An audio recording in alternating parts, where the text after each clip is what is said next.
Dia main pakai kursi roda. Dia balik jalan kaki. Saya ada patient seorang.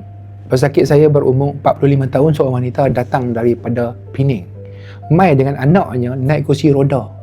Badan dia kurus kering, letih, lemah, pucat, kepala pening, melayang, tak larat.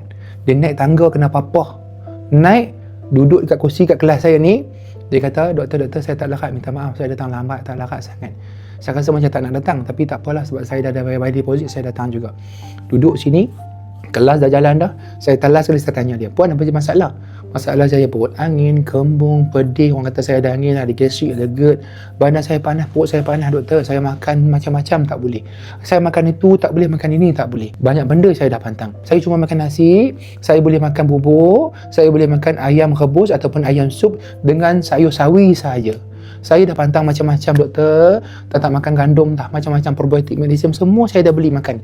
Tapi tak baik-baik juga, badan saya kurus doktor, lemah. Hemoglobin saya dah drop, tinggal jadi 8 saja. Pening doktor, saya dah tak larat sangat, lemah. Saya kena naik kursi roda datang ke sini. Sebab tu doktor tengok tadi anak saya kena papah naik atas ni. Doktor, saya datang, saya nak tengok saya ni anxiety ke gastric GERD doktor. Saya tengok dah konten Dr. Man kata benda ni anxiety. Saya 50-50, saya tak tahu. Saya dah cuba semua dah. Saya nak cuba dengan Dr. Man sekali boleh. Saya tengok, saya kata ni anxiety puan. Puan makan ubat tu tak baik-baik sebab simptom tu sama. Anxiety, simptom dia sama macam gastrik. Cuma beza dia kalau gastrik dengan GERD makan ubat dia sembuh. Dia pantang dia baik. Tapi kalau makan ubat tak baik, pantang tak baik, itu adalah simptom anxiety puan. Tak apa, saya cuba, saya ambil ubat anxiety kat dia, saya bagi dia makan separuh je. Ya Allah, Masya Allah, Subhanallah. Lepas 15 minit, lepas setengah jam, tak lebih daripada setengah jam, dia dah okey. Senyum. Tadi muka datang, muka masam, muka com, muka lemah, tak larat nak cakap. Dia ketawa, dia gelak. Lepas tu dia dah segar, dia dah tak pening dah. Yang bestnya, dia minum kopi dengan makan mi goreng. Ya Allah, ya Tuhan, sedapnya ya Allah, ya Tuhan. Dia kata sedapnya ya Allah. Lama dah doktor saya tak makan doktor. Saya takut nak makan gandum, nak makan mi macam-macam doktor. Saya tak minum kopi ni, saya dah makan sedap sangat. Seronoknya doktor, gembiranya. Akhirnya saya tahu rupanya saya bukan mengidap gastrik dengan GERD. Rupanya saya tahu anxiety punya pasal. Doktor ajar saya macam mana saya nak rawat, nak baik anxiety tanpa ubat. Boleh doktor? Boleh.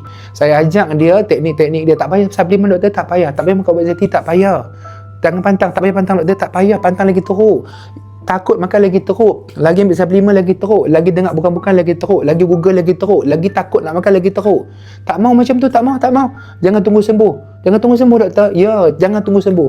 Buat sibuk, buat busy, buat bodoh, buat tak tahu, buat kerja, fokus berzikir, berselawat, bersembang, memborak, membawang. Pilah buat benda pun nak buat apa, asal benda tu gembira.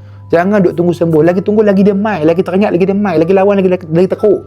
Lagi tanya bila nak baik, lagi teruk. Tak mau nak. Ubat anxiety makan bila perlu saja nak.